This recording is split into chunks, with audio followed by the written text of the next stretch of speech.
कोमल उत्तर कोप को शांत कर देता है, परंतु एक कठोर वचन से क्रोध भड़क उठता है।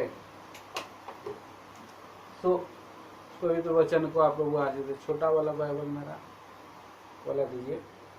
ये डेक बाइबल में थोड़ा अलग ही रीति से भाषा से यहाँ पर लिखा है, और उसको मैं अपना छोटा बाइबल में से मैं पढ़ता हूँ। यहाँ पर लिखा है, यहाँ लिखता है, प्रियो, कोमल उत्तर सुनने से गुस्सा ठंडा हो जाता है। अगर एक झगड़ालू व्यक्ति गुस्सा क्रोध करते हुए आपके पास आ रहा है, तो आप अगर उसको जो क्रोध से आता हुआ व्यक्ति के साथ आप भी गुस्से में जाकर के क्रोध में अगर जाएंगे, लड़ाई क्या हो जाएगा, बढ़ जाएगी, छिड़ जाएगी, और दोनों में से दोनों का हानि हो जाएगी, किसी न किसी का तो ज्यादा नुकसान हो जाएगा। और इसलिए हम देखते हैं पवित्र शास्त्र बाइबल में ऐसे जो क्रोधी लोग हैं, और क्रोधी लोगों के विषय में हम देखते हैं कि उनसे कैसा डील करना है। प्रभु अपने वचन से बातें करता है, क्रोधी लोगों से कैसा व्यवहार करना है, ये प्रभु का वचन हमको सिखलाता है, बतलाता है। तो बड़ी आगे नीचे में लिखा है, कटु वचन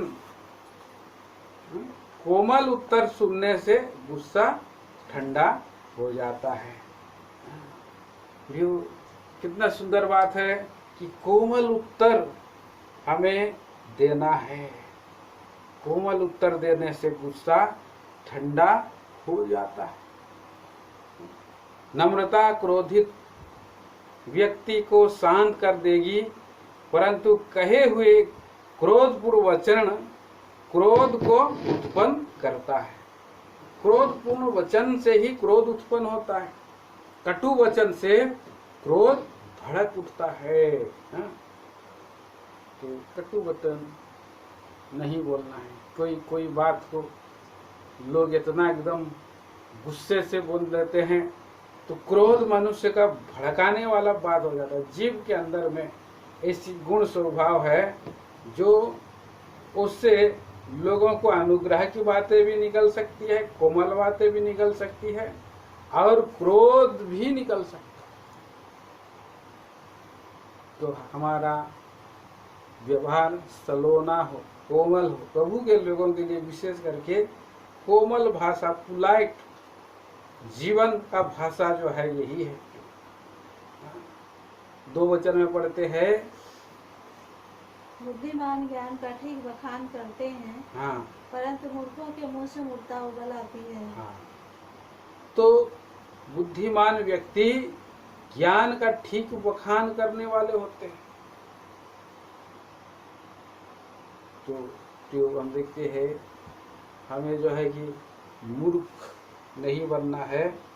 और मूर्ख लोग गुस्से से बात करते हैं, लेकिन बुद्धिमान लोग ठीक उत्तर देते हैं। बुद्धिमान की जीभ ज्ञान की प्रशंसा करती है, ऐसा लिखा है डेक के बाइबल में।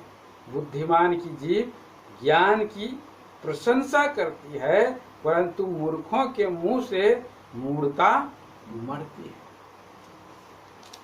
उमड़ने वाली चीज है, मूढ़ता जो है उमड़ जाती है।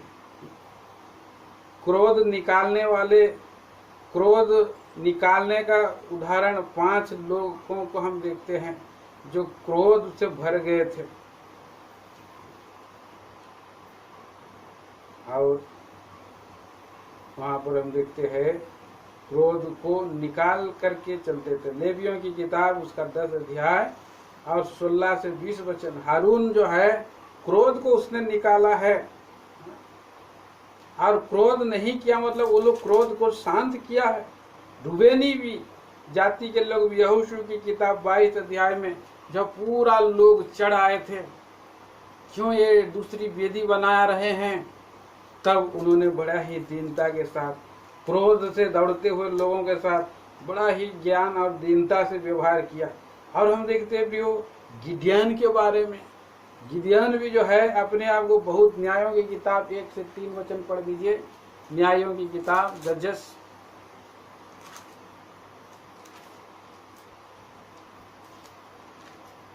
6। 8 अध्याय का 1 वचन से 3 वचन। तब प्रेमी पुरुषों ने गिदोन से कहा, हम्म तूने हमारे साथ ऐसा बर्ताव क्यों किया है हम्म कि जब तू मिद्यान से लड़ने को चला हम्म तब हमको नहीं बुलवाया। हम्म अतः उन्होंने उससे बड़ा झगड़ा किया। बड़ा झगड़ा किया मिद्यानी, ये लोग जो है अप्रेमी लोग हैं। उसने उनसे कहा, मैंने तुम्हारे समान भला अब क्या ही किया है? मैं तुम्हारे समान ज्यादा बड़ा काम क्या ही किया है? क्या प्रेम की छोड़ी हुई दाग भी अभी अजहर की सब फसल से अच्छी नहीं है? हाँ, अभी अजहर की सब फसल से इब्राहिम मैंने उनका तारीफ कर रहा है। इब्राहिम की सब जो है फसल दाग की बारी से भी उत्तम है।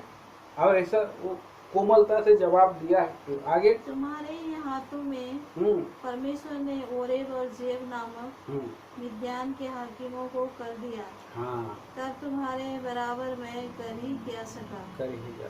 जब उसने ये बात कही तब उनका जी उसकी ओर से ठंडा हो गया। हाँ, क्रोध से ये लोग आए थे गिdeon को हमला करने के लिए, उनके जाति के लोग, लेकिन बड़ी बुद्धिमानी के साथ, कोमलता के साथ अब गिdeon जो है उत्तर दे। कितना सुंदर बात है।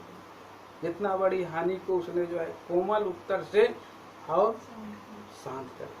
अबीगेल का भी वैसे ही हालत हुआ। हाँ, अबीगेल के बारे में 1 शमूएल 25 अध्याय का 23 वचन में, जब वो नाबाल जो है मूढ़ता की बात बोला था, मूर्ख के मुंह से मूढ़ता उबल आती है। परंतु वो बुद्धिमान स्त्री थी नाबाल। और 1 शमूएल की किताब उसका पढ़िए 25 अध्याय 23 पद। दाऊद ने कभी गैल फुर्ती करके गधे पर से उतर पड़ी। हाँ, और दाऊद के सन्मुख मुंह के बल भूमि पर गिरकर दंडवत की। हाँ, फिर वह उसके पांव पर गिर के कहने लगी, हे मेरे प्रभु, अपराध मेरे ही सिर पर हो। हाँ, तेरी दासी तुझसे कुछ कहना चाहती है और तू अपने दासी की बातों को सुन ले।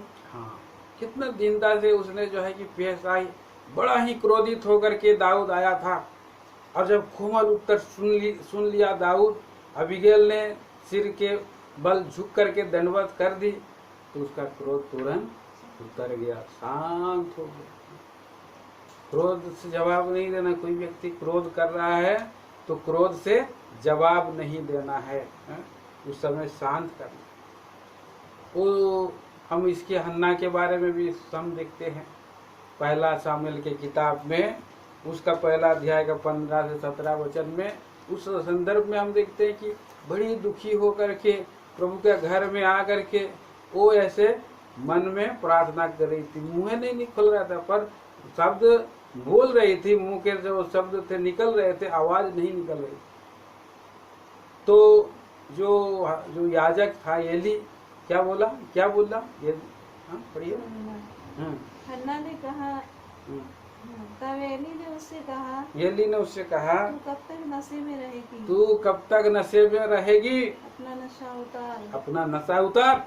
हन्ना ने कहा, हाँ, नहीं है मेरे प्रभु। हाँ, बड़ा प्रेम से जवाब दिया, नहीं मेरे प्रभु, मैं तो दुखिया हूँ। मैंने ना तो दाखमधु पिया है और न मदिरा। हाँ, मैं अपने मन की बात खोलकर यहोवा से कही है। मन की बात तो बड़ी प्रेम से उसने जो है कि जवाब दिया। उसने भी रियलाइज किया बाद में। कोई व्यक्ति अनजाने में अगर क्रोध कर देता है, लेकिन जब उसको कोमलता से जवाब देने से, हाँ भाई मैं इनको जोर जबरदस्ती क्यों चिल्ला रहा, उसने जबकि आप तुरंत उसको आशीष दे दिया। जाओ, प्रभु तुम्हें मुंह मांगा वर देगा।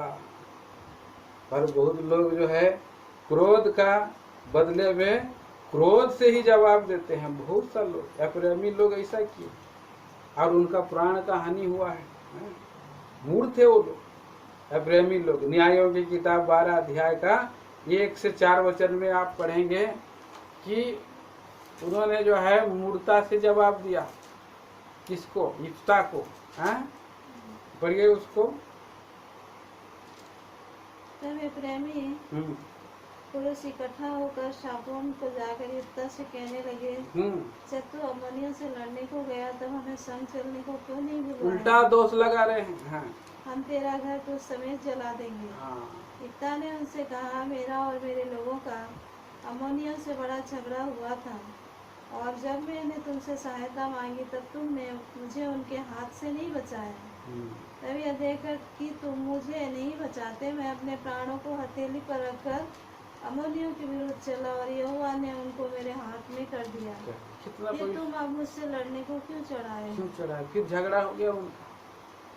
फिर जो है कि प्रेमी लोगों ने जो है मूर्ता का काम किया।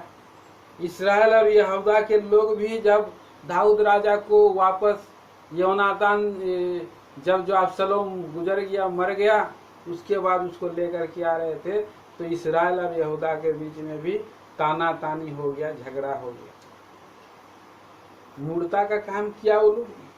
तो कई बार जो है मनुष्य मूढ़ी बन जाता है, मूर्ख बन जाता है। राहुब्याम का भी वही हालत हुआ, एलीपज का भी, जो आयु की किताब 22 अध्याय का 5 पद में, वो भी क्रोध से जवाब देता है। क्रोध से अगर कोई व्यक्ति जवाब देगा तो क्रोध भड़क जाता है। इसीलिए क्रोध को शांत करता है वो व्यक्ति सूरवीर और सूरमा है। तो व्यक्ति क्रोध को शांत रखे, पेशेंस रखे, धीरज रखे, ये फल है, धीरज का फल हमारे जीवन में आना है। मेरे प्रियो, आगे आइए, तीसरा पद पढ़ेंगे हम लोग, नीति वचन उसका 15 का 3। यहोवा की आंखें सब स्थानों में लगी रहती है। यहोवा की आंखें सब स्थानों में लगी रहती है। वह बुरे भले दोनों को देखती रहती है। तो प्रभु परमेश्वर सर्वज्ञानी परमेश्वर है। यहोवा की आंखें सब स्थानों में लगी रहती है, हमेशा पृथ्वी की छोर तक उसकी उसका आंख जो है लगा हुआ है।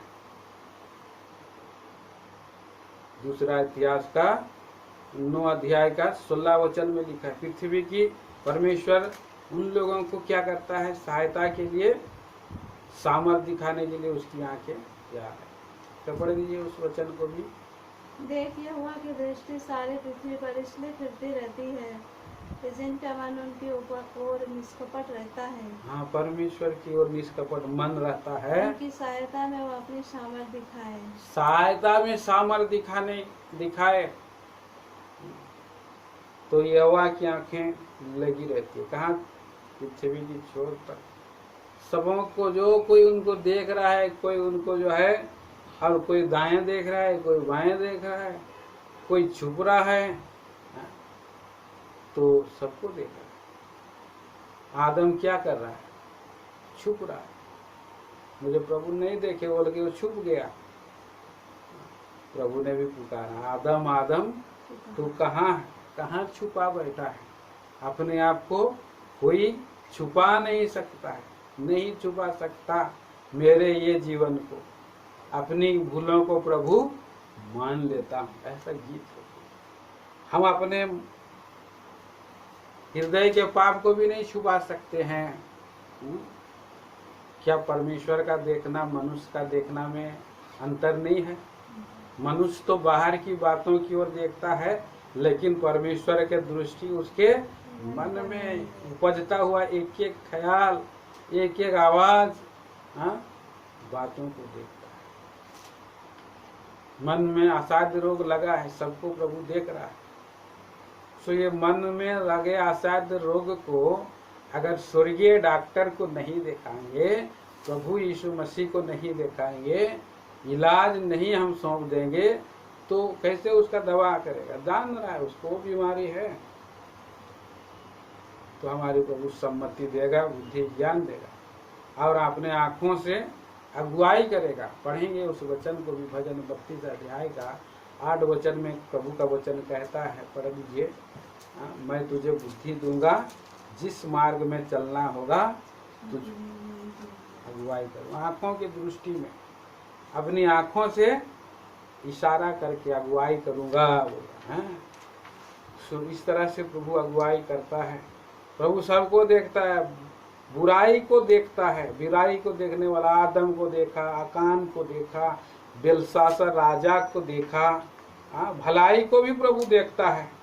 ऐसा नहीं कि आप भला कर रहे हैं तो प्रभु आपको आपकी भलाई को नहीं देख रहा है, प्रभु आपकी भलाई को भी देख रहा है प्रियो। प्रभु आपकी भलाई को हम देखते हैं उत्पत्ति की किताब 22 अध्याय में, क्या हृदय से दान दे रहा है, कैसे समर्पित होकर के दे रहा है अब्राहम, इस बात को भी देख रहा है। यीशु कैसा हो, मिस्री घर में है, मैं तो दुनिया में हूँ, मैं तो मिस्र देश में हूँ, मैं जो मन में आए सो कर सकता हूँ, मेरा माता पिता से दूर है, मैं कैसे भी फैशन करके मैं उनके साथ घुल मिल जा करके मजा ले सकता हूँ बोल के आयु ये यीशु सोच सकता, पर ऐसा उसने नहीं सोचा। वो परमेश्वर को अपने सन्मुख जान करके चलता रहा। क्यों? दाऊद भी परमेश्वर को अपने सन्मुख जान करके अब चलता रहता था। इस तरह से वो अब परमेश्वर हमारे मन की सारी बातों को जानता। प्रभु यीशु मसीह भी सर्वदा वही काम करता था जिससे प्रभु प्रसन्न होता था, और वही डरता था वो प्रभु से। और इसलिए जो भलाई करता है ये ना सोचे कि प्रभु मुझे नहीं देखेगा या रिवार्ड नहीं देगा, प्रभु उसको जरूर प्रतिफल देगा। चौथा वचन हम पढ़ते हैं, शांति देने वाली बात जीवन वृक्ष है, परंतु उलटफेर की बात से आत्मा दुखित होती है। शांति देने वाली बात जीवन वृक्ष है। जीवन वृक्ष, जीवन का वृक्ष बोलने से जो जीवन जो है लाने वाला, क्योंकि जीवन वृक्ष शांति देने वाला बात जो है जीवन लाती है। इसलिए पवित्र शास्त्र बाइबल में कहीं एक जगह में लिखा है जीवन वृक्ष, जीवन वृक्ष, जीवन वृक्ष। तो वृक्ष जीवन देती है, जीवन उत्पन्न करती है, परंतु उलट फेर की बातें करते जो लोग हैं उससे आत्मा को दुखित कर देते हैं, शोकित कर देते हैं, घायल कर देते हैं। इसीलिए शांति देने वाली बातें, ढाढ़स देने वाली बातें, वो एक हम देखते हैं बोआज का सुंदर सद्गुण स्वभाव था। दूसरा का खेत में घुस गई है या बोआज का खेत में जो है रूत घुस गई है, तो उसको क्या छिड़क के जवाब दिया, नाबाल के समान, बोआज क्यों घुस आया इधर, कहाँ से आया, क्या करते हो यहाँ, जान मुझसे बिना परमिशन क्यों आया। लेकिन उसने जो है ऐसी बातें बोली, हे मेरी बेटी पुत्री, तो इसी हमारे लोगों के बीच में बिना करना, जब तक कि खत्म ना हो जाए, वो अपना समाप्त ना हो, कटनी समाप्त ना हो जाए तब तक उसको बीनते रहो।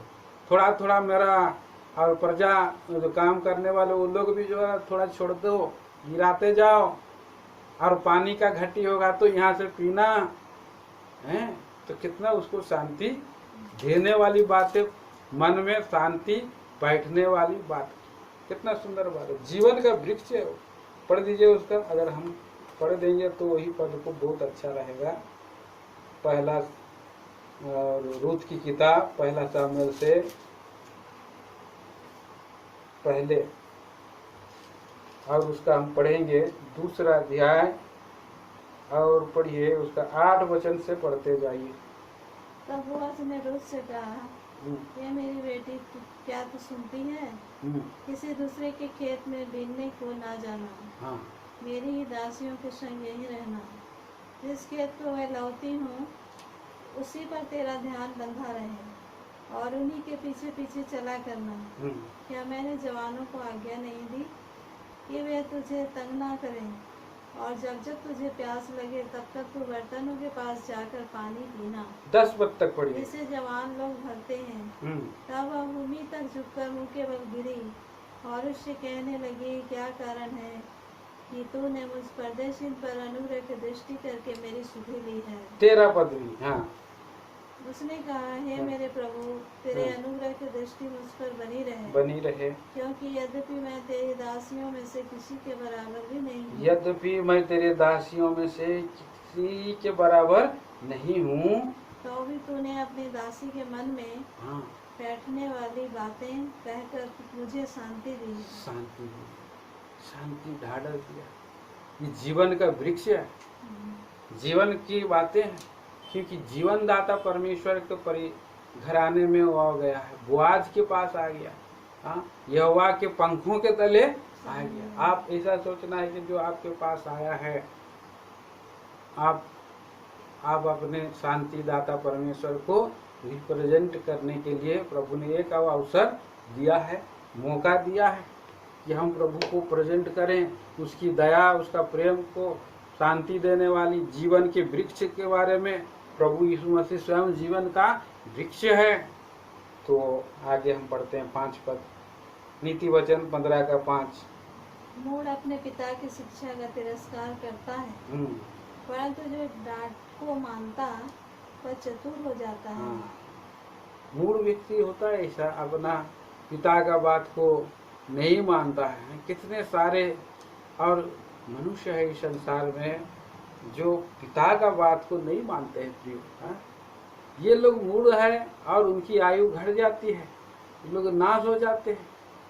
तो इस रीति से हम देखते हैं कि मूढ़ता का जीवन मनुष्य ना करे, ना रहे उसके पास। ये विल थॉट, एक मूर्ख अपने पिता की शिक्षा को तुच्छ जानता है, पर वह जो डांट को मानता है वह बुद्धिमान हो जाता है।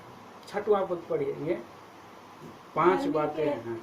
धर्मी के घर में बहुत धन रहता है, हाँ, परंतु दुष्ट के उपार्जन में दुख रहता है। तो धर्मी के धन में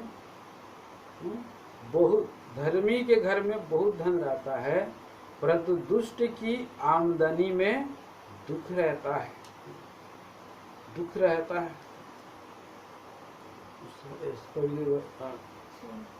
6 पद में हम इस बात को हम देखते हैं। तो कई लोग जो है ऐसा है, यशायाह की किताब, उसका यशायाह 23 अध्याय, आप पढ़िए 3 वचन। यशायाह की किताब 23 का 3। सीहोर का अन्न और नील नदी के पास की उपज महासागर के मार्ग से उसको मिलती थी, क्योंकि वह दूसरी जातियों के लिए व्यापार का स्थान था। दूसरी जातियों के व्यापार का धन था। आगे हे सीदोन, तो ये जो है व्यापार जो कर रहा है, उपार्जन कर रहा है, हाँ, जो इनकम कर रहा है, आमदनी कर रहा है, उसमें दुष्ट का धन में से उसको क्या दुख रहता है। दुष्टता से कमाया हुआ और दुष्टों के संगियों के साथ कभी भी हमारा जो है संगति नहीं रहना है, दुख रहेगा।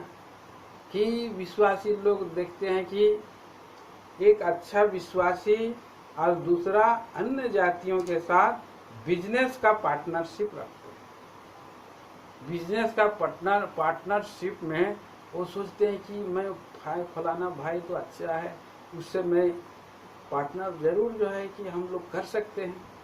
बल्कि पार्टनरशिप में कितने कितने उदाहरण हम देखते हैं प्रियो मनुष्य के जीवन में। और ये पार्टनरशिप जो है उसमें दुख रहता है।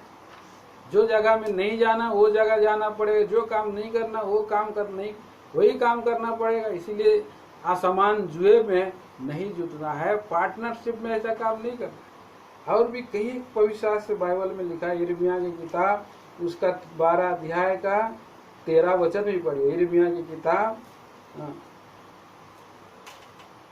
उन्होंने गेहूं तो बोया, हाँ, परंतु कटीले पेड़ काटे। गेहूं जरूर बो रहे हैं लेकिन कटीले पेड़ काटेंगे। उन्होंने कष्ट तो उठाया, परंतु उससे कुछ लाभ न हुआ। उससे कष्ट जरूर होगा लेकिन उससे लाभ नहीं होगा। हाँ, यहोवा के क्रोध के भड़कने के कारण तुम अपने खेतों की उपज के विषय में लज्जित हो। हाँ, तो क्रोध भड़क जा रहा है।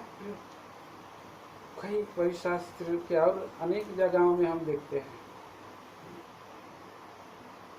आगे हम आएंगे, उसका 6 पद 7 वचन पढ़ेंगे। बुद्धिमान लोग बातें करने से ज्ञान को फैलाते हैं, परंतु मूर्खों का मन ठीक नहीं रहता। हाँ, बुद्धिमान लोग ज्ञान को फैला करके बात करते हैं, लेकिन मूर्ख लोगों के पास ऐसा ज्ञान नहीं रहता है।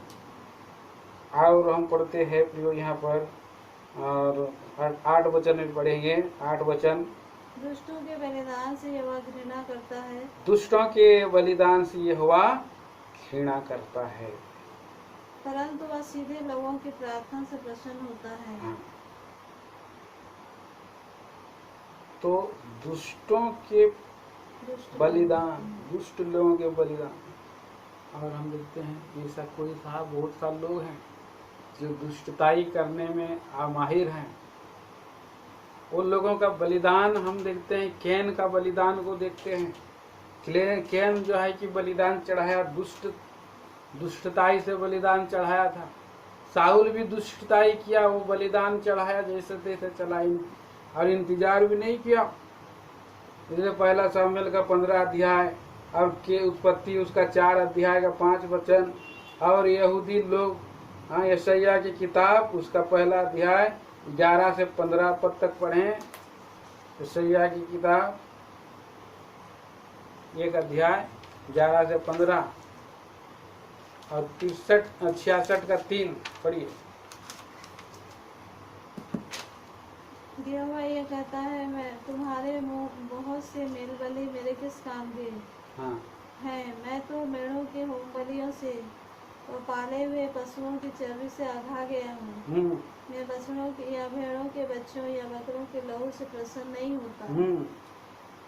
तो उनसे प्रसन्न नहीं होता, आघा गया। 15 तक पढ़े। नहीं, तुम जब अपने मुंह मुझे दिखाने के लिए आते हो, हाँ, तब यह कौन चाहता है कि तुम मेरे आंगनों को पांव से रौंदो? हाँ, और व्यर्थ बलि फिर मत लाओ। धूप से मुझे घृणा है, नए चांद और विश्राम दिन का मानना और सभाओं का प्रचार करना मुझे बुरा लगता है। महासभा के साथ ही साथ अनर्थ काम करना मुझसे सहा नहीं जाता। तुम्हारे नए चांदों और नियत पर्वों के मानने से मैं जी से बैर रखता हूँ। तो इसीलिए मन में अगर दुष्टता ही है और अगर आप कुछ बलिदान चढ़ा रहे हैं तो प्रभु को जो है एक्सेप्टेबल नहीं है। इसलिए प्रभु का दास भाई बख्शी कहते थे कि पहले मनुष्य अपना हृदय दे, और वो पापी हृदय को अगर पापों को कबूल करते हुए सौंप दे तो उसका हृदय को परिवर्तन करता है। पहले परमेश्वर ने हाबील को ग्रहण किया और उसके बाद उसके दान को ग्रहण किया, पर कैन का दान को पहले क्यों ग्रहण नहीं किया? पहले कैन को ग्रहण करना था और उसके बाद उसको दान को भी ग्रहण कर सकता है। क्या प्रभु खाली मटन खाता है क्या? साग भी आप दे सकते हैं, साग पात भी जो है प्रभु के दास लोग खाए, दानियल खाए। और व्यवस्था में भी हम देखते हैं कि जो कुछ भी अपने फल सब्जी का सबसे पहलोटा चीज है ला करके, तो पहलोटा लाया ही नहीं था। तो मन में अगर बुराई है और आप कुछ भी करो तो प्रभु जो है ग्रहण एक्सेप्ट नहीं करे।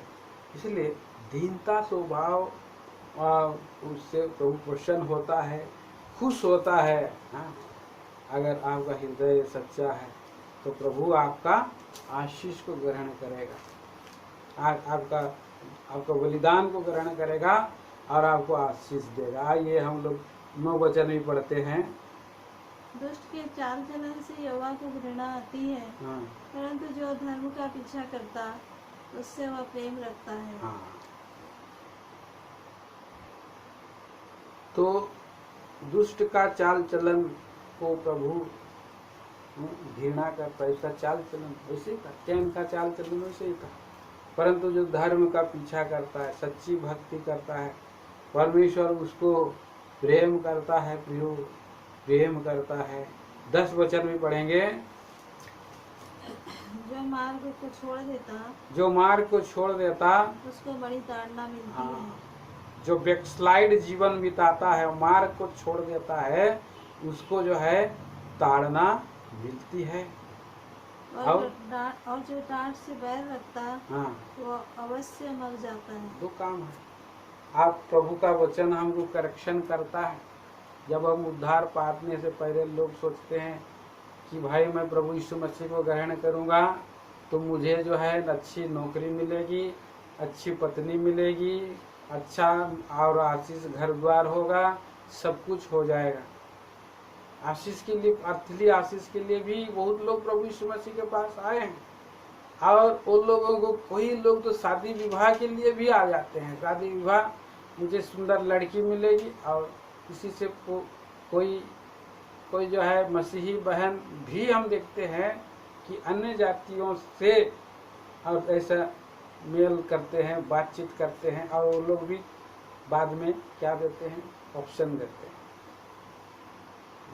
वो लोग, अगर तुम क्रिश्चियन बन जाएगा तो मैं आपसे शादी करूँगा, ऐसे बहुत लोग हैं। और इसीलिए पहले, अरे कुछ नहीं, केवल प्रार्थना करना है, हाँ प्रभु यीशु मेरे पाप को क्षमा करो, दया करो, और चर्च जाना है, कुछ दिन चर्च जाएंगे, और ऊपर ऊपर का वो लोग जीवन व्यतीत करते रहते हैं। ऊपर ऊपर का जीवन जो है बोली में सीख जाते। कई बार पास्टर जी लोग भी धोखे में आ जाते, धोखे में नहीं आते, जान जाते, पर कई लोग जो है ऊपर से लोग बोल रहे और वो बपतिस्मा भी हो गया, पर उनका मन अभी भी जो है परिवर्तन नहीं हुआ, जीवन परिवर्तन नहीं हुआ। और कुछ दिन के बाद शादी ब्याह हो गया, अभी शादी मिल गया सब कुछ उसको। अभी प्रभु का वचन के अनुसार चलो बोलने से होता नहीं है, झूठ मत बोलो बोलने से और ज़्यादा झूठ बोलते हैं, किसी को जोर से डांट भी देते हैं, गाली भी दे देते हैं। कई एक ऐसे जो है, और जीवन बिता करके लोग मंडली में दूषित कर दिए, और वो लोग बैकस्लाइड जीवन बिताते हैं। एक संडे प्रभु का घर आएंगे तो 3 महीना नहीं आएंगे। कलीसियापन में अपने आप को आगे लाने का कोशिश करेंगे, लोग मुझको देखे, और बुद्धिमानी, संसारिक बुद्धिमानी दिखाएंगे।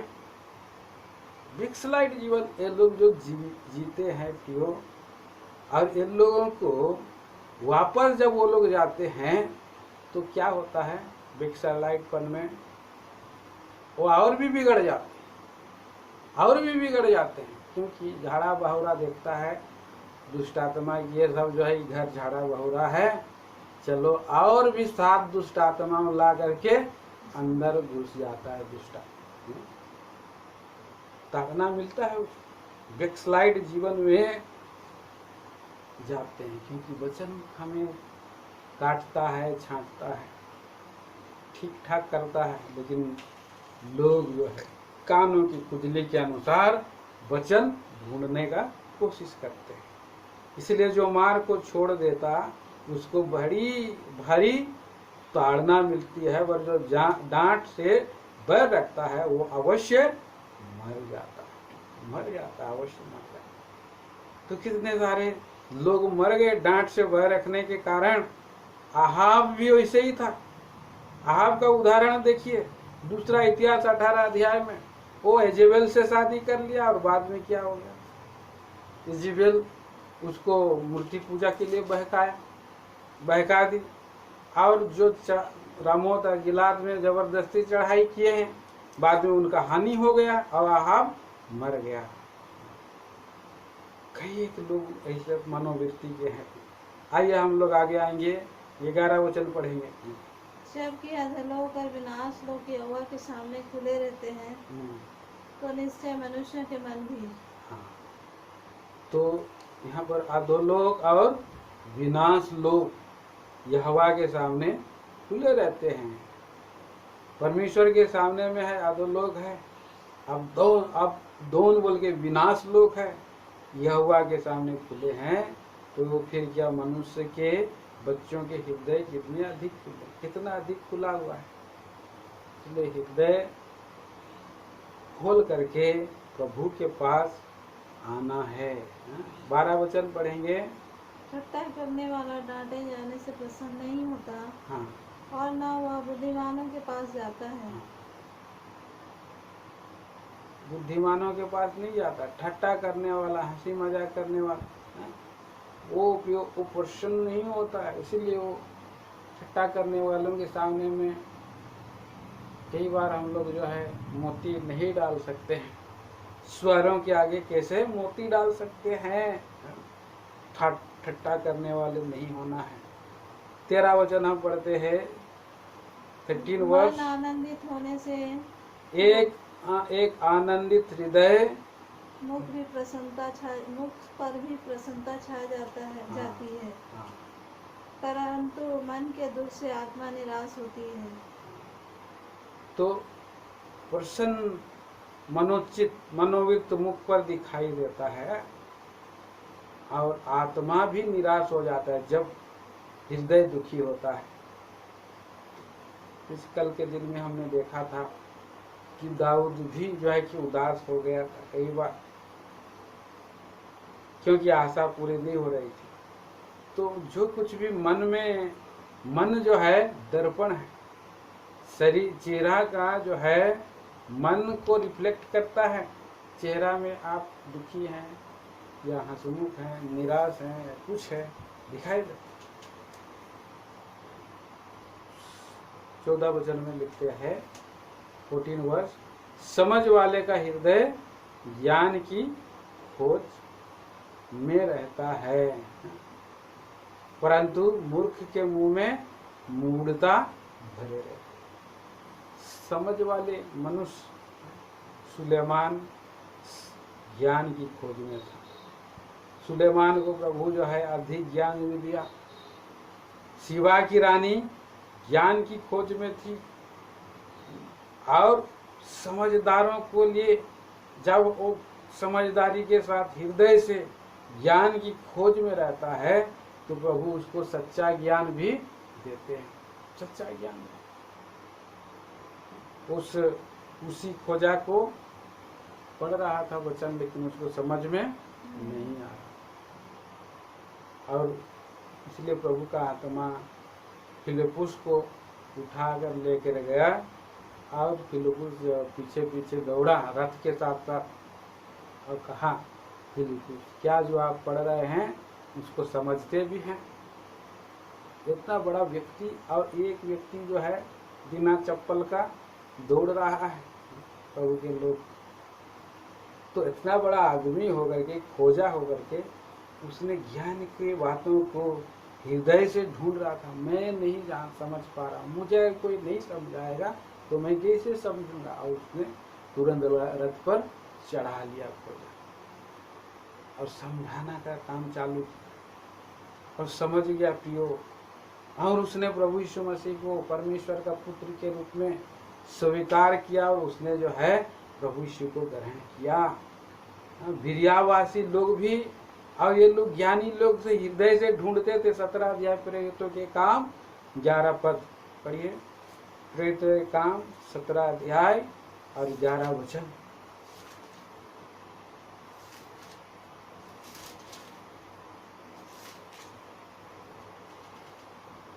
वे लोग तो थिस्सलुनीके के यहूदियों से भले थे और उन्होंने बड़ी लालसा से वचन ग्रहण किया और प्रतिदिन पवित्र शास्त्रों में ढूंढते रहे कि ये बातें यूं ही है कि नहीं। हाँ।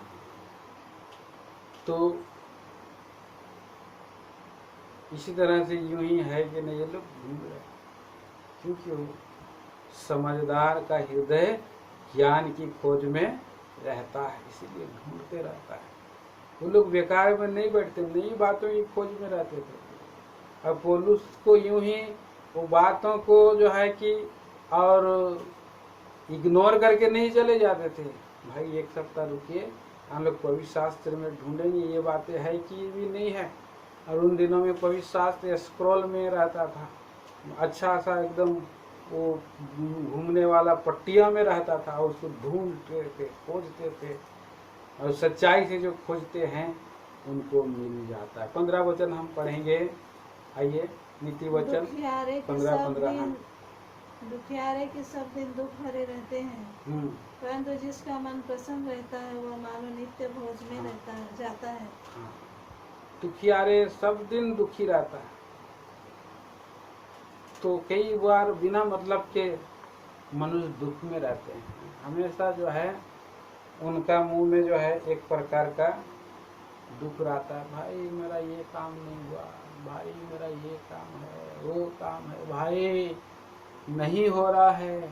हमेशा रोना, जीवन में हमेशा रोना। तो ऐसे लोग रहते हैं। बहुत कुछ बातों का जिम्मेदारी चिंता और सताते रहता हूँ, मेरा बच्चा नहीं पढ़ रहा है भाई। कई लोग कितना प्रकार का रोना रहते हैं, इसीलिए नहीं आ पाया भाई चर्च।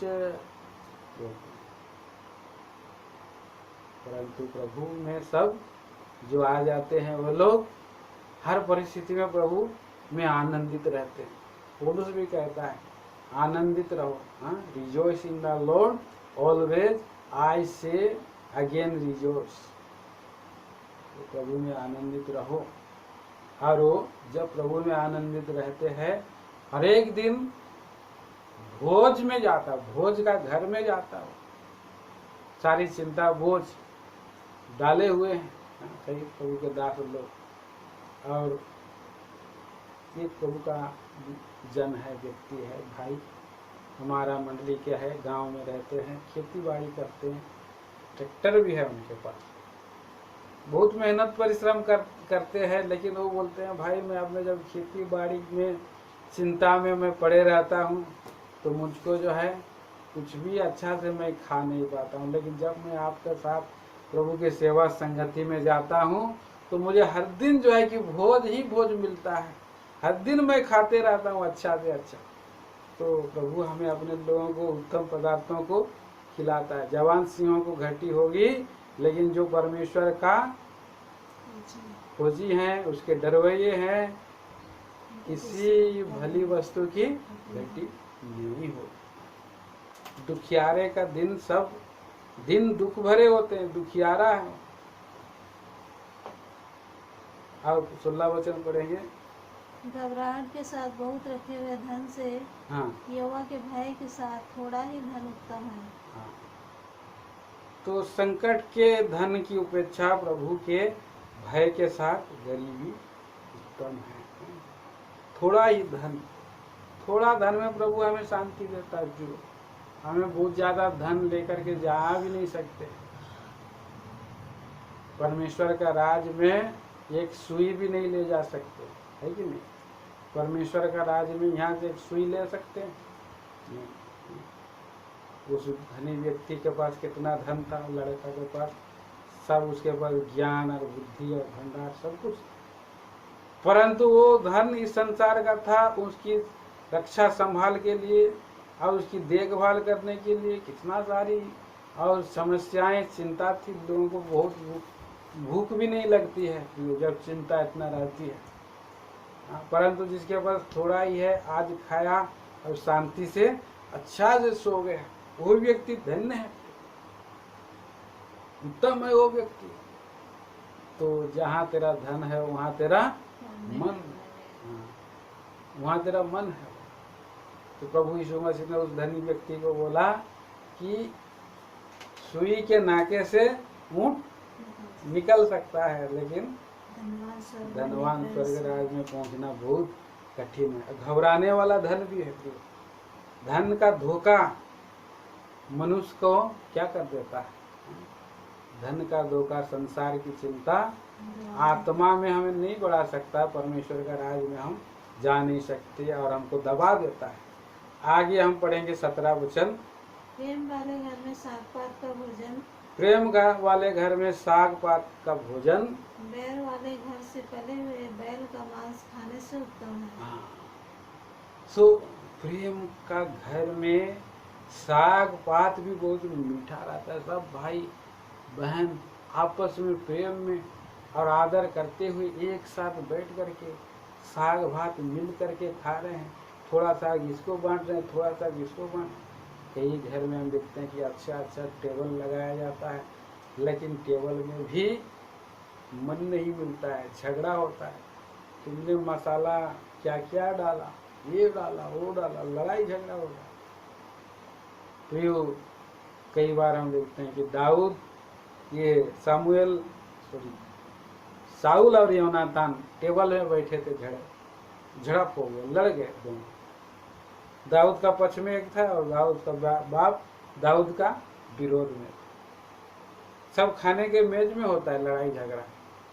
ज्यादा अच्छा पकवान रहता है, वहीं पर दुनिया की बातें निकलती है और लड़ाई झगड़ा होता है। इसलिए कि संडे के दिन में प्रभु के घर में हम आते हैं, केवल वो सांभर और दाल भी में भी हमारा जीवन तृप्त हो जाता है, खुशी खुशी आनंद होता है। बहुत लोग जो है कि संडे के दिन में अच्छा मटन चिकन बनाने के लिए रुक जाते हैं, प्रभु का घर में मेज में भाग नहीं लेते। तो कितना दुख की बात है। आगे हम आएंगे, आगे हम लोग पढ़ते 18 पद में पढ़ेंगे। क्रोधी पुरुष झगड़ा मचाता है, परंतु जो विलम्ब से क्रोध करने वाला है वह मुकदमों को दबा देता है। क्रोधी स्वभाव का मनुष्य संकट उत्पन्न करता है, पर क्रोध करने में धीमा मनुष्य शांति को बढ़ावा देता है, शांति स्थापित करता है। 19 वचन पढ़ेंगे। आलसी का मार्ग कांटों से रुंधा हुआ होता है, आलसी का मार्ग कैसा? कांटों से रुंधा हुआ होता है, परंतु सीधे लोगों का मार्ग राजमार्ग ठहरता है। हाँ, आलसी मनुष्य मार्ग में बहुत सी बाधाओं की कल्पना करता है। भाई बोलता है बाहर सिंह है, जाऊंगा तो मुश्किल हो जाएगा, और उनको ऐसा लगता है कि कोई दांत जो है, हाँ, जाड़े में जो दांत किटकिट किटकिट दर्द होता है, वैसे एक आलसी को कहीं भेजते हैं तो उसको ऐसा ही दर्द होता है और उसको डर लगता है।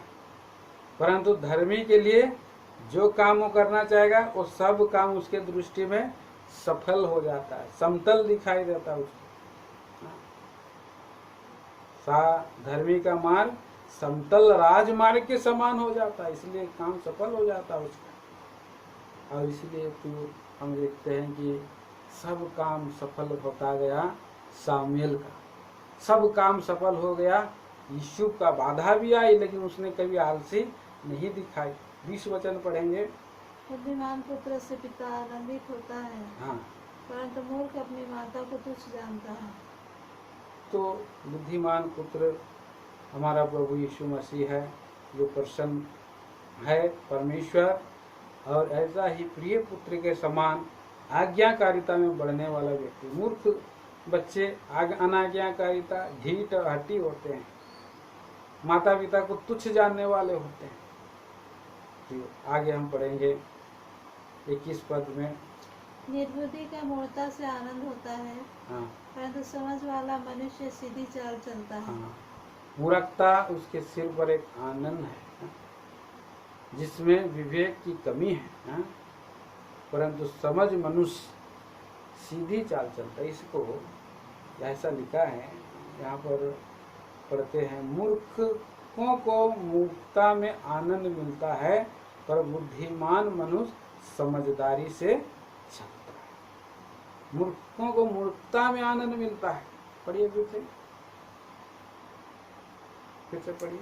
निर्बुद्धि को मूर्खता से आनंद होता हाँ, है, परंतु समझ वाला मनुष्य सीधी चाल चलता है। हाँ, सीधी चाल चलता है। विवेक की कमी होता है, इसीलिए मूर्ख मूर्खता ही में ही आनंदित होता है, लेकिन समझ वाला अपने आप को जांचता है, परखता है और ठीक ठाक करता है, और इसी तरह से आगे उसका काम भी सफल होता है, समझदारी से चलता है।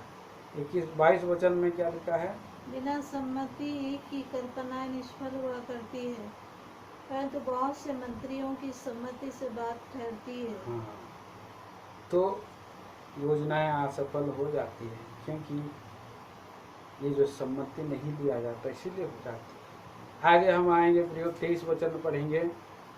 सज्जन उत्तर देने से आनंदित होता है, हाँ, और अवसर पर कहा हुआ वचन क्या ही भला होता है। हाँ, सज्जन को हमेशा जो है कि बुद्धिमान मनुष्य अपने बुद्धिमानी पूर्ण उत्तर में से आनंदित होता है, और अवसर पर कहा गया वचन स्वास्थ्यकर और स्फूर्तिदायक होता है। इसलिए ऐसे लोग परमेश्वर के और लोग होते हैं और मंत्री होते हैं।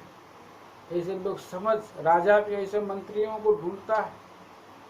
दाऊद राजा का एरेकी उससे ऐसा व्यक्ति है कि समय पर सही बात बोलने का उसके पास एक विवेक शक्ति थी, समझ थी। और हम दानियल को भी हम देखते हैं कि उतना बुद्धिमान व्यक्ति था, इसलिए राजा का करीब रहता था, और अपवित्र आत्मा से भरा हुआ यीशु भी था, और समझदारी की बातें करता था। इसलिए जीवन का ये मार्ग है 24 वचन। बुद्धिमान के लिए जीवन का मार्ग ऊपर की ओर जाता है, हाँ, इस रीति से वह अधोलोक में पड़ने से बच जाता है। बुद्धिमान व्यक्ति का मार्ग ऊपर की ओर है, जीवन का मार्ग ऊपर की है। 4 मार्ग यहाँ पर देखते हैं, 4 विषम मार्ग 24 पद में है। पहला मार्ग बुद्धिमानों का मार्ग, मूर्खों का मार्ग। दूसरा मार्ग जीवन का मार्ग, मृत्यु का मार्ग। तीसरा मार्ग ऊंचे जाने का मार्ग और अधोलोक जाने का मार्ग। चौथा मार्ग स्वर्ग का मार्ग और नरक का मार्ग। तो बुद्धिमान लोगों का मार्ग जो प्रभु का भय मानते हैं, जीवन का मार्ग ऊपर की ओर जाता है। हाँ। आइए हम पढ़ते हैं, फिर उसके बाद 25 पद पढ़ेंगे। यहोवा अहंकारियों के घर को ढा देता है, यहोवा घमंडियों के घर को नाश कर देगा। हाँ। परंतु विधवा की सीमाओं को अटल रखता है। हाँ। तो प्रभु घमंडियों का न्याय करेगा और नम्र लोगों को बचाएगा। ओ कितना सुंदर ये प्रभु हमारे जीवन में। नम्र लोग यह सुन करके आनंदित होंगे। पढ़िए 26 वचन। बुरी कल्पनाएं यहोवा को घिनौनी लगती है, परंतु शुद्ध जन के 28 तक पढ़िए। हाँ। परंतु शुद्ध जन के वचन मनभावने हैं। लालची अपने घराने को दुख देता है, परंतु घूस से घृणा करने वाला जीवित रहता है। धर्मी मन में सोचता है कि क्या उत्तर दूं, परंतु दुष्टों के मुंह से बुरी बातें उगल आती हैं। तो इस तरह से हम देखते हैं परमेश्वर दुष्टों की युक्तियों से भय रखता है, परंतु वह शुद्ध लोगों की योजनाओं और वचनों से ही प्रेम करता है। एक लालची मनुष्य अपने ही परिवार के लिए यातना और उनके लिए शाप होता है, जिनके साथ उनका संबंध है। परंतु संतुष्ट और धर्मी मनुष्य वह जो घूस लेने से घृणा करता है जीवित रहे। 27 पद में लिखा है, वो अन्यायपूर्ण लाभ की लालची है, वह अपने घराने को दुख देता है। घूस लेने वाला, अन्यायपूर्ण घूस लेने वाला से घृणा करने वाला वही जीवित है। प्रभु का वचन में बोलते हैं कि घूस लेने वाला लोग परमेश्वर के राज में नहीं जाएंगे। हाँ, घूस लेन देन करते हैं और कितने लोगों को घूस दे दे करके न्याय को गलत बिगाड़ देते हैं। तो ऐसे लोग नहीं जाएंगे। अब पढ़ेंगे 28 वचन। 28 पढ़े, 29 से पढ़िए, 29 से 31। यहोवा दुष्टों से दूर रहता है, परंतु धर्मियों की प्रार्थना सुनता है। आँखों की चमक में मन को आनंद होता है, आँखों की चमक से मन को आनंद होता है और अच्छे समाचार से हड्डियाँ पुष्ट होती है। 31। जो जीवनदायी डांट कान लगाकर सुनता है और बुद्धिमानों के संग ठिकाना पाता है। हाँ। तो हम लोग पढ़ते हैं यहाँ पर, यहोवा दुष्टों से दूर रहता हुआ धर्मियों की प्रार्थना सुनता है। धर्मी मनुष्य अपने उत्तर के विचारों और शब्दों पर मनन करता है। पर दुष्ट अपने हृदय से विचारहीन घृणित बातें निकालते रहता है। दुष्ट व्यक्ति इसका सामान नहीं हूँ, उसका सामान नहीं हूँ, लोगों को दोष दे रहा है। मैं अच्छा हूँ, लेकिन जो शब्द जो है धर्मी बोलेगा वो समझ करके बोलता है और उसकी प्रार्थना को प्रभु सुनता है, प्रसन्न रहता है। आँखों की चमक, हृदय आनंदित हो जाता है और एक अच्छा समाचार हड्डियां को पुष्ट करता है। आँखों में चमक आ जाता है। अच्छा समाचार आँखों में चमक लेकर के आता है। 13 वचन में कैसे है, मेरे पाँव के लिए दीपक है। आँखों में चमक किसको आ गया? साउल को योनातान को आया आँखों में चमक, और आगाग राजा को भी चमक आ गया था क्योंकि वो बच गया था ना, लेकिन उसको सामुएल ने मार दिया। क्योंकि लोगों को जीवन में चमक आ जाता है अंधकार से। सो इस तरह से चमक आता है। मधु खाया चमक। और जो राजा को पकड़ लिया था साउल ने, उसको परमेश्वर ने बोला था कि वो राजा को मार डालना, लेकिन राजा बच गया था, चमक आ गया था उसके पास। और आगे हम पढ़ते हैं 32 और 33 पद। जो शिक्षा के को सुनी अनसुनी करता, हाँ वह अपने प्राण को तुच्छ जानता है, हाँ परंतु जो डांट को सुनता वह बुद्धि प्राप्त करता है। यहोवा के भय मानने से शिक्षा प्राप्त होती है, और महिमा से पहले नम्रता आती है। तो यहाँ पर हम देखते हैं प्रियो, उसका 32 पद में लिखा है कि वह शिक्षा सुनने से इनकार करता है, वह अपनी ही प्राण को तुच्छ जानता है। जो शिक्षा को सुन लेता है, सुनने वाला व्यक्ति जो है अपना प्राण से प्रेम करता है। अपना प्राण को जो तुच्छ जानता है, वो व्यक्ति शिक्षा सुनने से इनकार करता है। कितने लोग अपने प्राण से वैर रखे।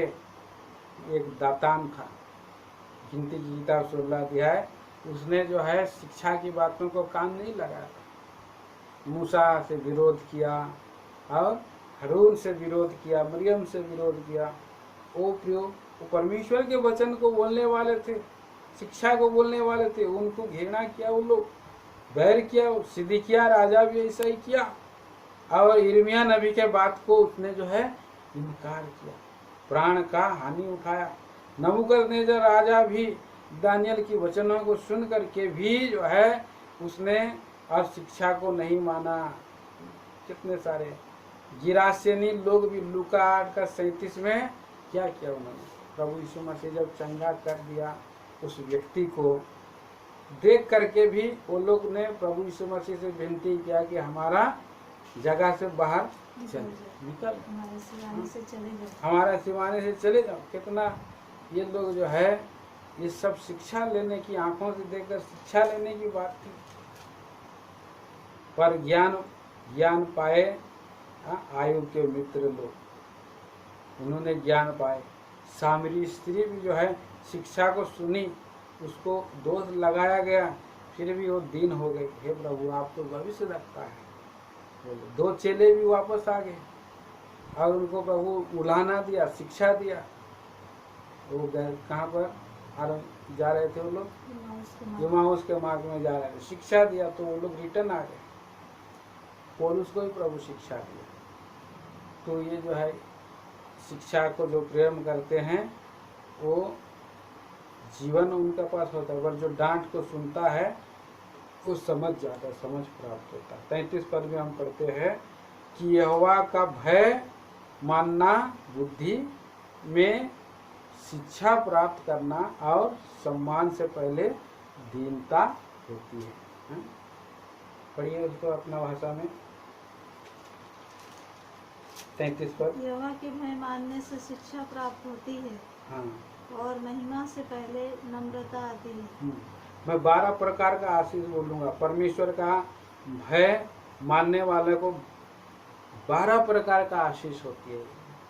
पहला, परमेश्वर का भय बुद्धि का आरंभ है, नीति वचन 1:7 और 9:10 के अनुसार। दूसरा, नियति को, डेस्टिनेसी को सुनिश्चित करता है। उसके जो परमेश्वर का भय मानता है और उसका मंजिल को निर्धारित करता है।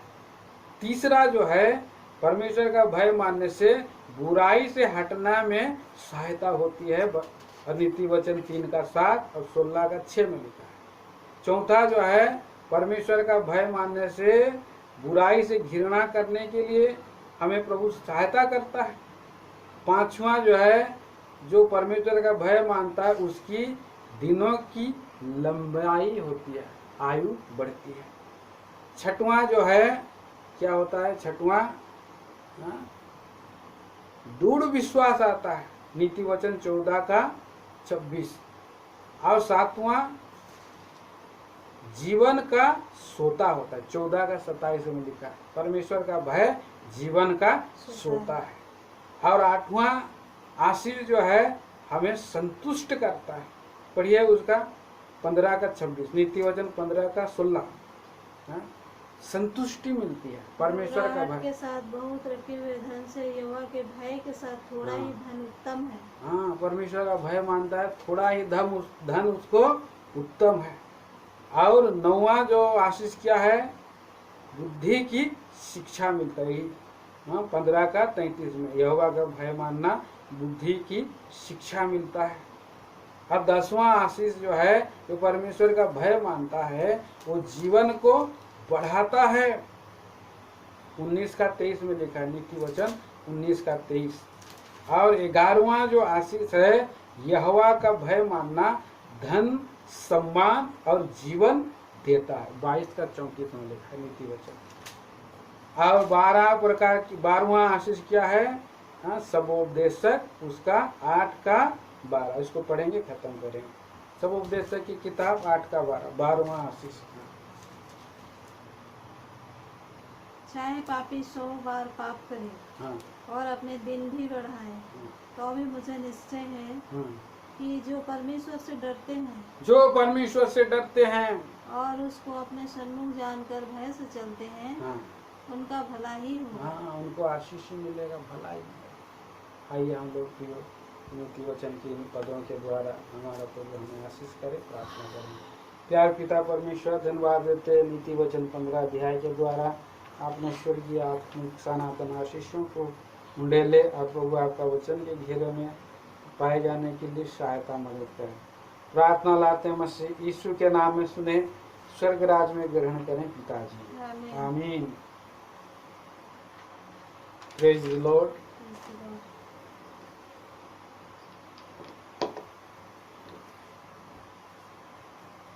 एक घंटा 4 मिनट 42 सेकंड।